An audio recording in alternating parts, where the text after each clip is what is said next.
A física quântica é uma teoria que tem despertado a curiosidade das pessoas no mundo inteiro, porque ela prova que o seu pensamento é capaz de mudar a realidade. Não. A física quântica é uma teoria que tem despertado a curiosidade das pessoas no mundo inteiro, porque ela é uma teoria que é muito mais intuitiva do que racional. No, God! No, God, please, no! A física quântica é uma teoria que tem despertado a curiosidade das pessoas no mundo inteiro devido ao fato de que ela traz uma descrição probabilística do universo quando os sistemas de interesse envolvem fenômenos na escala menor do que a do núcleo de um átomo. E nesse exato momento, 60% das pessoas fecharam o vídeo. A física quântica é uma área da ciência que ao mesmo tempo é extremamente interessante e extremamente mal compreendida. Ela é sim talvez o maior mistério da ciência para as pessoas que não são da área da física.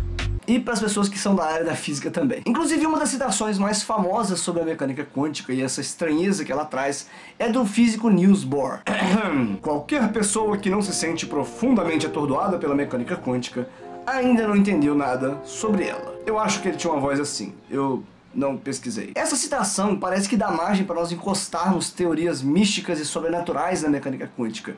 Como tem acontecido muito! Eita,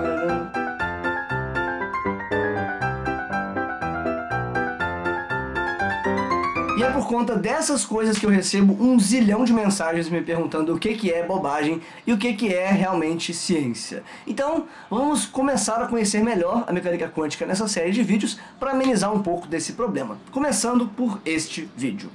Você todo dia está cercado de fenômenos da física que o seu professor do ensino médio ignorou completamente para te fazer estudar bloquinho e decorar algumas fórmulas que você usou no vestibular, e assim que você saiu da prova balançou a cabeça e elas caíram. Mas a culpa não é só do seu professor não, é do sistema em que ele está dentro também. Física não é só essas letras. Também é essas letras e essas equações e cálculos são essenciais, nós não faríamos física sem elas. Mas a física só com isso perde a experiência, que é uma parte primordial da ciência. Quando você ouvir o nome física, não pensa naquele monte de letra que você odiava. Pensa na bolinha que você joga pro seu cachorro buscar. Isso é física. Pensa no seu celular e em como você consegue enviar mensagens urgentes instantaneamente para pessoas que estão longe. Isso é física em ação. Pensa nos bósons, férmions e mesons que você observa quando você olha dentro do seu acelerador de partículas. A física estuda sim coisas do nosso dia a dia, mas ela não é só o estudo de fenômenos que nós percebemos no nosso cotidiano. A menos que você tenha um acelerador de partículas em casa. Nesse caso, me envie um e-mail. Muito mais do que só estudar fenômenos do dia a dia, a física é a nossa tentativa científica de compreender os mecanismos mais básicos do universo. E antes que você feche o vídeo depois dessa minha frase, não fecha, eu vou te mostrar agora um dos experimentos mais interessantes da história da física, realizado nessa tentativa de compreender os mecanismos mais básicos do universo. O experimento da fenda dupla. 4 anos vocês mandando comentário, pedindo esse experimento. Finalmente ele está aqui. O experimento da fenda dupla é um dos experimentos que vai dar à luz o que hoje nós chamamos de física quântica. Esse experimento consiste de nós tentarmos arremessar algumas das estruturas mais básicas que nós conseguimos produzir, sejam elas elétrons, fótons ou outros, contra uma outra estrutura um pouco mais complexa que tenha duas fendas, geralmente é uma plaquinha. E do outro lado dessa estrutura, dessa plaquinha, nós temos um medidor que vai perceber o que aconteceu depois que nós arremessamos esses elétrons contra essas plaquinhas. Nessa animação aqui, essas estruturas mais básicas estão representadas por bolinhas. A placa está representada por um muro com duas fendas paralelas e o medidor está representado por uma parede. Mas bastante atenção, eu pensei em deixar esse esclarecimento aqui para depois da animação, mas eu achei que isso só aumentaria as chances de um mal entendido. Essa animação aqui, nossa, é só uma animação didática. Na prática, esses objetos menores que nós vamos arremessar não são bolinhas, eles nem são esféricos. Eles não são como os objetos do nosso dia a dia que tem uma dimensão que dá para você pegar e arremessar. E nem nós conseguimos ver esses objetos. O que nós vamos ter no nosso experimento são detectores, são medidores que vão usar alguma característica física do fenômeno ali para apresentar para nós o resultado. Agora sim, vamos à nossa animação didática. Me responde rápido. Uma vez que nós começarmos a atirar as bolinhas contra esse muro em várias direções, quais são os lugares que essas bolinhas podem atingir? Pensa aí. Se você quiser mais tempo, pausa o vídeo e vamos embora. As situações que nós esperamos aqui são: primeiro, a bolinha pode atingir o muro e voltar. Segundo, a bolinha pode atravessar uma das fendas e atingir a parede de trás em uma dessas regiões. E em todas as situações, o esperado é que nenhuma bolinha atinja a parede de trás na parte central porque as bolinhas que poderiam acertar ali, em teoria, bateram no muro, e nenhuma bolinha vai atingir fora dessas duas regiões. Também porque as bolinhas que poderiam atingir ali, bateram no muro e voltaram. Estamos de acordo? É o que o bom senso espera que aconteça, certo? Agora olha bem o que nós observamos de fato ao fazer esse experimento. O aparato experimental é algo parecido com isso aqui, e não paredes e bolinhas. Uma vez que nós ligamos ele e o feixe de elétrons começa a ser emitido pelo aparelho na direção da placa com as fendas, o padrão que se forma do outro lado, no medidor, não são duas regiões recebendo elétrons como nós esperaríamos intuitivamente. O que aparece é uma distribuição de várias regiões com alta intensidade de elétrons e outras com praticamente nenhuma, com a região do centro sendo a mais atingida, aquela que é a região que nós tínhamos certeza que não poderia incidir nenhuma partícula, e cada vez uma intensidade menor de elétrons atingindo as outras regiões mais distantes dessa área central. Agora que você viu que os físicos veem de fato na prática, eu vou voltar para a nossa animação para ficar mais claro por que esse resultado é bizarro. Na nossa extrapolação imaginária aqui, seria como se ao ligar o canhão de bolinhas, ao invés de nós observarmos as bolinhas atingindo um daqueles lugares que nós esperávamos, elas atingissem várias regiões atrás do muro, com a maioria delas atingindo a região central. O que está acontecendo aqui? Foi o que se perguntaram os pesquisadores que fizeram esse experimento pela primeira vez por acidente, porque eles estavam trabalhando com fendas simples e durante os experimentos a plaquinha quebrou formando várias fendas. Depois dessa descoberta acidental, cientistas começaram a repetir esse experimento de forma intencional e o resultado sempre era esse padrão que não tinha nada a ver com o que se esperava na época. E o que fazer então agora que nós temos esse resultado experimental inesperado na mão? Senta e chora? Finge que não viu? Não. Faz física. Surge agora então a necessidade de desenvolver física, porque a física que os cientistas tinham em mãos nessa época estudava o movimento através das ideias de onda e partícula. Partícula eram objetos que tinham uma trajetória muito bem definida, que era descrita através de certas equações de movimento, matemática. E ela também usava o conceito de onda. Onda era um movimento que se propagava em um certo meio, também seguindo uma equação que nós chamamos de equação de onda, matemática novamente. Agora perceba que quem define para nós o que nós chamamos de onda ou partícula dentro dessa física clássica, muito mais do que o que nós percebemos com o nosso cerebrinho primata, como ondulações ou como objetos pontuais, o que vai servir de fato de parâmetro para nós dizermos se um comportamento é ondulatório ou é um movimento de partículas, é a matemática que descreve melhor esse comportamento. É que tipo de equação o movimento que nós estamos observando obedece. Se é uma equação de onda ou se são as equações de partícula na física clássica. O problema que esse experimento traz é os elétrons individualmente atingem somente um lugar do nosso medidor, como era esperado de uma partícula. Só que ao invés de todos os elétrons atingirem o mesmo local, ou a mesma região pelo menos dentro de uma pequena margem de erro, como é esperado pela equação de partículas, eles passam agora, ao longo do tempo, conforme eles vão atingindo o nosso medidor, a formar um tipo de padrão que nós esperamos só no comportamento ondulatório. É o padrão que nós chamamos de padrão de interferência. E é a partir disso que nós falamos então da dualidade onda-partícula, que explica que as coisas às vezes se comportam como ondas e às vezes se comportam como partículas. Então está resolvido, o elétron é onda, tudo são ondas, nós somos só energia se propagando nesse cosmos, somos um com a natureza. Não! Não! A dualidade onda-partícula é um problema na física. A dualidade onda-partícula não é uma resposta, ela não é uma solução. Ela é um termo que serve para explicar que na física clássica nós tínhamos duas teorias de movimento, o movimento ondulatório, o movimento de partículas, e nenhuma das duas estava sendo suficiente para explicar um fenômeno que nós encontramos na física nuclear aqui agora. Então nós precisamos desenvolver uma nova física. Abraçar a dualidade onda-partícula como resposta, ou pior ainda, como filosofia de vida, é você ter duas teorias em mãos, nenhuma dessas duas teorias funcionar bem o suficiente e você dizer que o problema mora no universo, ao invés de reconhecer que as suas duas teorias talvez precisem ser revistas. Fazer ciência é exatamente isso, é rever as suas noções quando elas não estão sendo suficientes para compreender o universo. Defender as suas noções, mesmo quando o universo não corresponde, não é ciência, é fé. E você pode ter a fé que você quiser, não me leve a mal, só que isso aqui é ciência. Física quântica nasceu desse ceticismo teimoso da ciência e não de uma fé holística que usa a palavra quântica para justificar misticismo e autoajuda. Física quântica é ciência, não é autoajuda, não é fé, não é palestra motivacional, é física. E sempre que você ouvir então a palavra quântica, você deve sim tratar com esse ceticismo teimoso e rígido que é característico da ciência. O experimento da fenda dupla apresenta para nós então um resultado que exige uma nova forma de enxergar o movimento, exige uma nova abordagem matemática para esse problema. O que nós temos em mãos para desenvolver essa nova abordagem matemática é, uma vez que nós ligarmos o aparato e começar a emissão de elétrons, os elétrons podem passar por uma das duas fendas, nós não sabemos exatamente por qual fenda os elétrons estão passando, e no nosso medidor existe um padrão que está sendo formado. Algumas regiões com uma intensidade grande de elétrons sendo incididas, e algumas regiões onde praticamente não acontece incidência de elétrons.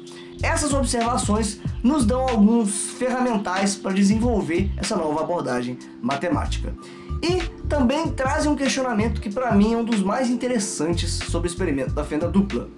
O nosso universo é aleatório, determinístico ou probabilístico? Calma que se essas três palavras não significam nada para você, nós vamos rechear elas ao longo desse vídeo. Para entender melhor, vamos brincar de cara ou coroa. Eu tenho uma moeda na minha mão. Essa moeda é cara ou coroa? Essa pergunta não faz muito sentido, faz? A moeda não é cara ou coroa, ela é uma moeda. Cara e coroa são estados que nós atribuímos à moeda dependendo da posição que ela cai depois que nós fazemos o lançamento. Agora, enquanto nós não fazemos o lançamento, ela está no que nós chamamos de uma superposição dos estados cara e coroa. Ela é cara e coroa até que a gente faça o lançamento e meça o resultado. Nesse caso, deu cara. Eu não sei se esse era para ser cara mesmo. Eu chamo de cara porque tem uma cara aqui. Eu não sei se deveria ser coroa porque tem uma princesa aqui. Mas, enfim, eu vou chamar de cara e coroa. Mas repare bem, quando eu falo que essa moeda está numa superposição de cara e coroa, eu não estou dizendo que quando eu faço o lançamento para cima, os dois lados vão se mesclando como se essa moeda fosse um fantasma.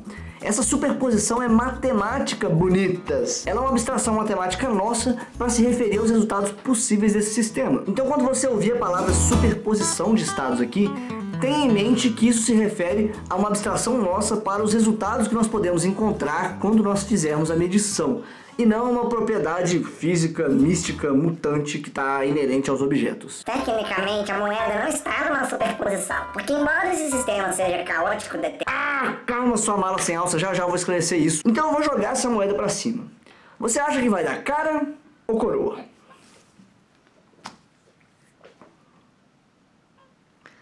Antes de nós medirmos o resultado, vamos falar sobre a probabilidade de você acertar ou errar. No caso da moeda, comigo pegando ela no ar, tem duas opções simples de medição: cara e coroa. O que essa probabilidade significa é que se você joga de forma justa contra alguém e cada um de vocês tem que escolher um resultado diferente, não existe uma estratégia melhor aqui, porque existe 50% de chance de sair cara e 50% de chance de sair coroa. Agora perceba o que acontece quando você faz vários lançamentos. Você vai lançar essa moeda 1000 vezes, mas antes de lançar, você vai anotar quantas delas você acha que vão ser cara e quantas delas vão ser coroa. Você poderia pensar que os resultados são aleatórios. Afinal de contas, estou jogando a moeda uma vez, e outra vez, e outra vez, e outra vez. Cada lançamento não tem nada a ver com o lançamento anterior e nem com o próximo. Os resultados aqui são aleatórios, certo? A aleatoriedade é um conceito um pouco mais complicado do que a gente costuma pensar. No experimento da fenda dupla, se você pensa na posição final de cada elétron individualmente, parece que o movimento dele é aleatório, parece que ele tem vida própria e ele pode escolher onde ele quer incidir. Mas ao continuar o experimento com mais e mais elétrons, começa a ficar visível que o elétron não para onde ele quiser, como se fosse um ser com vontade própria. Existem regiões bem específicas onde nós podemos observar maior intensidade de elétrons e outras regiões onde não vai acontecer essa incidência. Então os elétrons não podem ir parar em qualquer lugar que eles quiserem, como se espalhou no imaginário de muita gente. Primeiro porque elétron não tem vontade própria, e segundo porque, se esse fosse o caso, ao ligar o aparato experimental, nós não observaríamos um padrão no medidor, porque os elétrons resolveram ir parar lá no Japão, resolveram incidir em Marte, resolveram ir para outra galáxia. e aí não sobraria nada para nós medirmos aqui no nosso aparelho. Ou então, nós veríamos no nosso medidor, cada hora um desenho completamente aleatório, diferente do outro. E não é isso que acontece. Essa ideia de que os elétrons podem parar em qualquer lugar do universo que eles quiserem, surgiu de um misto de má intenção por parte de palestrantes motivacionais, com um pouco de má comunicação científica a respeito de uma das interpretações de um dos fenômenos da mecânica quântica que eu vou abordar ao longo dessa série de vídeos, não nesse vídeo aqui. Da mesma forma, quando você joga a moeda para cima no cara e coroa, ela não pode dar o resultado que ela quiser como se ela tivesse vontade própria. Só existem duas posições finais que ela pode assumir pela forma como nós estamos fazendo o lançamento. Dito isso, existe então uma aposta mais segura se você estiver fazendo 1000 lançamentos para quantas vão ser cara e quantas vão ser coroa? Depende. Se a sua moeda estiver modificada de forma que o centro de massa não seja exatamente no meio da moeda, você está colocando uma característica física nela, de forma que a gravidade atue mais perto de uma das faces. E dependendo do tipo de modificação que você fez, essa influência da gravidade vai fazer com que todos os lançamentos sejam o que você quer, ou vai fazer com que seja mais fácil que a moeda caia na posição que você quer. Nesse caso, quando você lançar mais vezes, um dos estados vai acontecer mais vezes, porque você implementou uma propriedade física na moeda que favorece que ela caia em uma posição ou outra. E é aí que nós entendemos por que probabilidade estatística funciona. Nesse sistema viciado, existem mais chances de sair um estado do que o outro, pelas propriedades físicas da moeda. É uma descrição matemática de um fenômeno físico.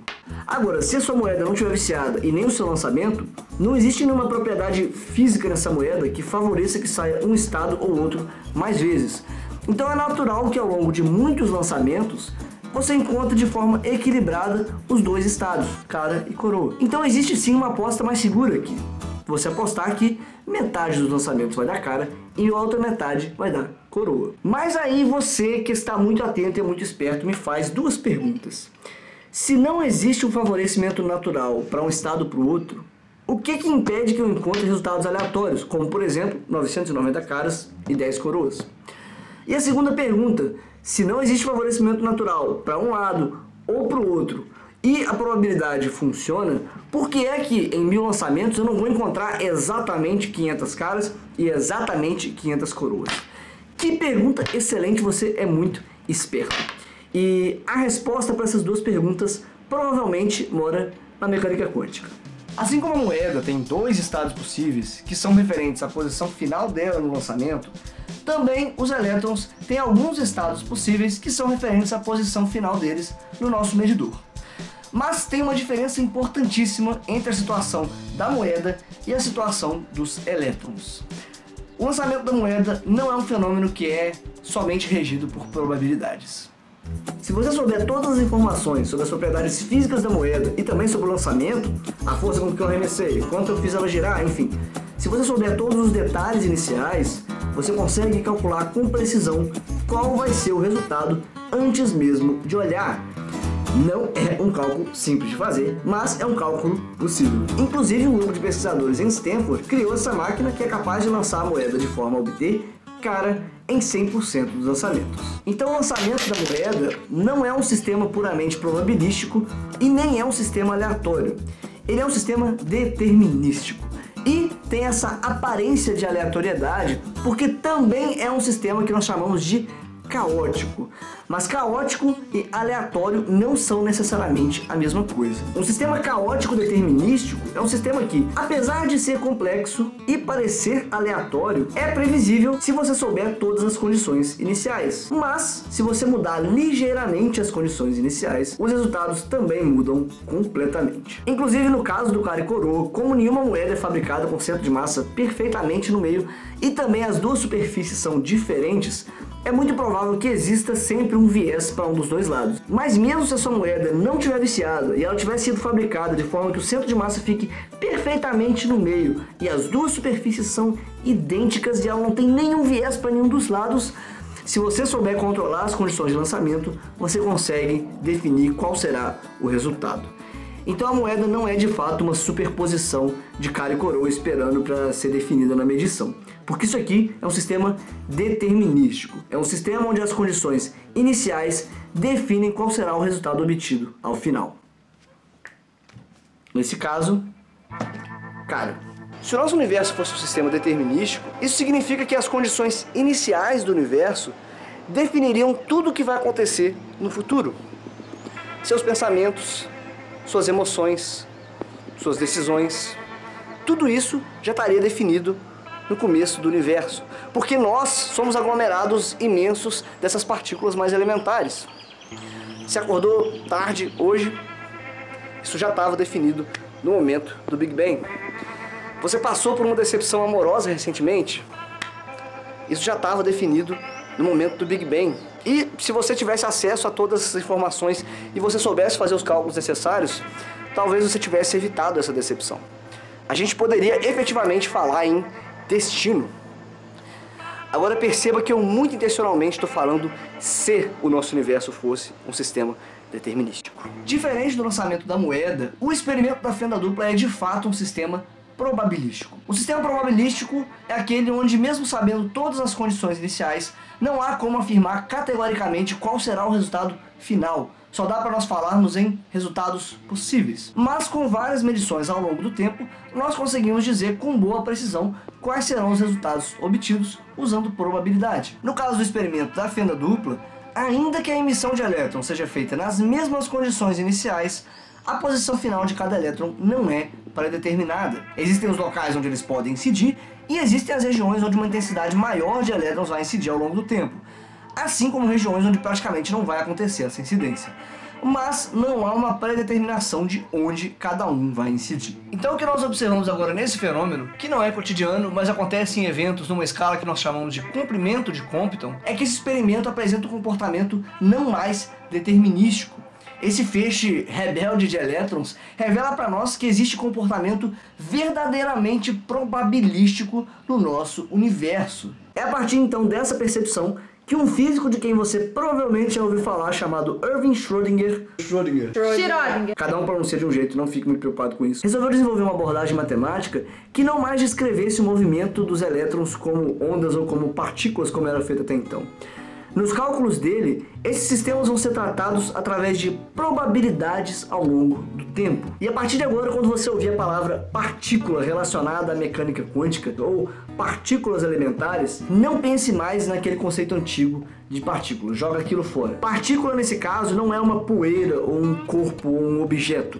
Partícula aqui é uma palavra que nós usamos para nos referir a alguns entes físicos que foram sendo descobertos no desenvolvimento da física moderna. E para estudar então a posição, a velocidade, a energia e outras características mecânicas desse sistema e dessas partículas, a proposta é que agora nós falemos em probabilidades de encontrar certos resultados, e não mais tratar o movimento e outras características desse sistema como algo determinístico. Assim, floresce na comunidade científica o que nós chamamos hoje de mecânica quântica, esse conjunto de teorias, cálculos e experimentos que vai ser desenvolvido a partir da observação desse comportamento probabilístico presente nos fenômenos mais elementares e fundamentais da natureza. Essas equações vão tentar investigar agora por qual das duas fendas os elétrons estão passando, como nós fazemos para estudar usando probabilidades o movimento em escalas subatômicas, já que as nossas concepções intuitivas não funcionam nessa escala mais.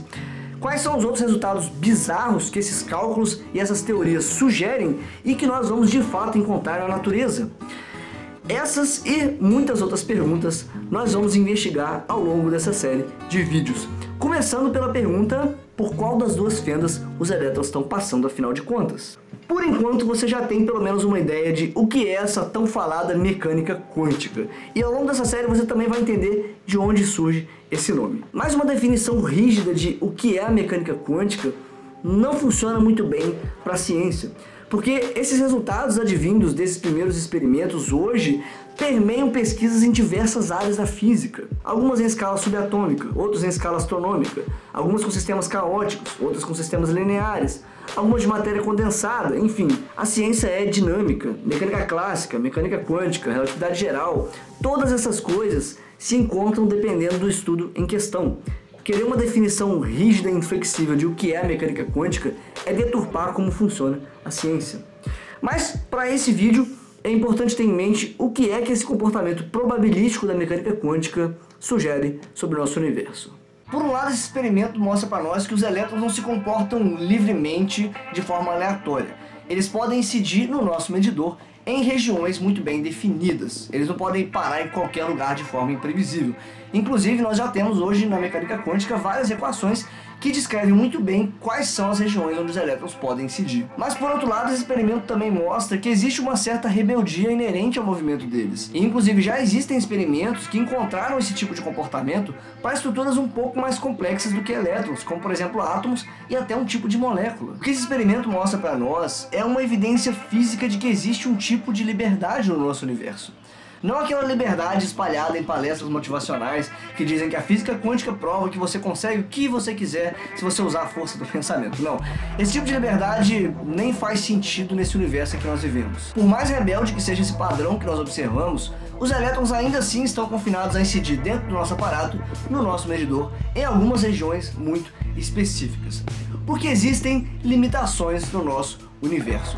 Isso não é uma coisa ruim. Se não fosse pelo fato de que as coisas interagem entre si no universo de forma limitada, nós não teríamos causalidade. E aí nós não teríamos galáxias, planetas, pessoas, fendas, você. Mas ao mesmo tempo, nosso universo não é puramente feito de limitações. O nosso universo tem o caos, tem aleatoriedades, principalmente probabilidades. O fato de nós descobrirmos nas estruturas mais fundamentais da natureza um comportamento probabilístico indica que existem opções. Ainda que no nosso universo nem tudo seja possível, existem possibilidades.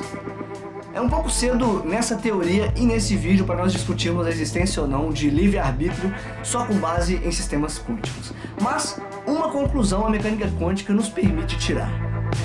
A sua vida, a sua sociedade, o mundo à sua volta não estão predeterminados por um plano cósmico que não pode ser desafiado. Se existe alguma lição que você pode tirar da mecânica quântica para a sua vida, é que nós podemos aprender um pouco com a rebeldia dos elétrons.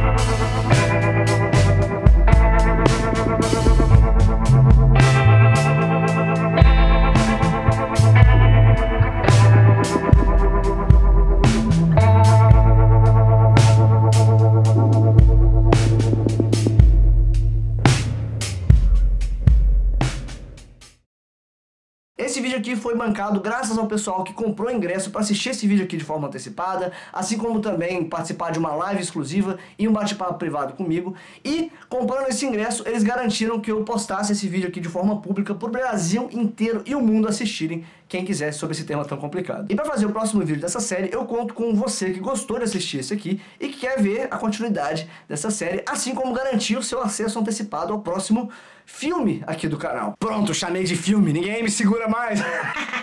Então, se você quiser ajudar a financiar o próximo filme aqui do canal, confere o link para a campanha que está ativa agora no meu comentário fixado aqui embaixo. E desse jeito você garante que eu possa continuar produzindo esse tipo de vídeo mais elaborado. Eu não poderia gastar tempo como eu tenho que gastar com esses vídeos se não fosse pelo financiamento direto de vocês. Muito obrigado para todos que financiaram esse que você acabou de assistir e desde já o meu muito obrigado para você que vai financiar o próximo aí também. E se fora esses filmes você quiser se tornar um apoiador recorrente mensal aqui do canal, para me ajudar a produzir os outros vídeos, fora os textos que eu tenho escrito no meu site lá no primatafalante.com, basta você acessar aí primatafalante.com/apoiar e ver as formas disponíveis. Então não deixe de conferir os links aqui no meu comentário fixado. Grande abraço pra vocês e até o próximo vídeo, ou próximo filme, o que sair primeiro.